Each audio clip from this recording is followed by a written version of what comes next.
Hey there veggies. So in my next part of the add-on series, I'm going to show you Bartender. Bartender is an add-on that lets you customise your hotbars. Well, by default you only have 9, 10, 12 slots. You can put a bar here, and 2 up here if you want, just in the options, without using any add-ons, by going to action bars, and then you just turn them all on. And if you got the UI cell right, you'll see them. However, these ones are the ones with hotkeys.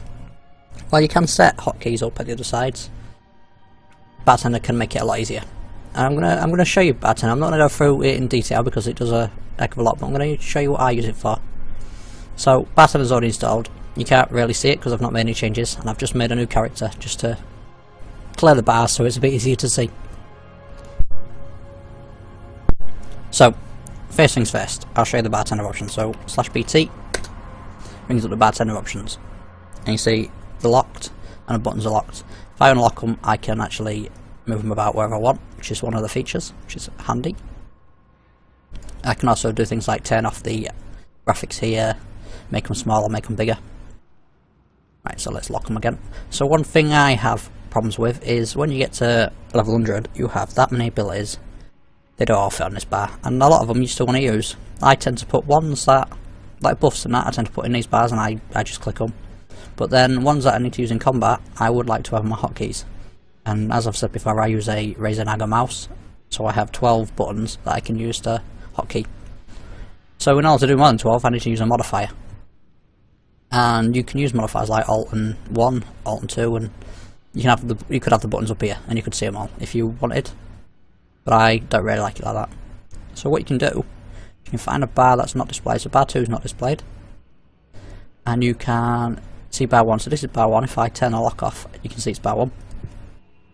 If you go into state configuration, and then you can set your hotkeys. So I like using Alt because it's just there for my thumb.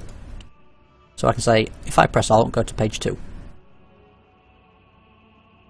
There is also an option, because I've picked Alt, I also need to turn it off so that Alt doesn't cast on myself. But other than that, this will work. So, 1 second. It may be in the default options actually for that. But anyway. So, now when I press Alt, my bar changes to bar 2. So, say I went through my spell book and I was setting up my spells. So, Frost Presence, I don't really need that on there. I'm not going to switch it all the time. I could maybe put it on button 1. So if I press Alt and 1, I'll use it. If I don't press Alt, I'll use my attack. So when you've got a million abilities, this can be handy. So when I'm healing, I tend to have my heal spells here. And then, because it's a shaman healer, so I might have Heroism or Bloodlust as an Alt button. I might have like the 3-minute cooldowns or my totems on the Alt buttons. And it just makes it looks a lot cleaner, because I haven't got a great deal of monitor space. And I just prefer it. And that's one of the features of Bartender, and that's the reason I use Bartender. So give Bartender a look. You can't really see it, there's nothing to show as far as aesthetically, other than it changes your bars. Thank you for watching.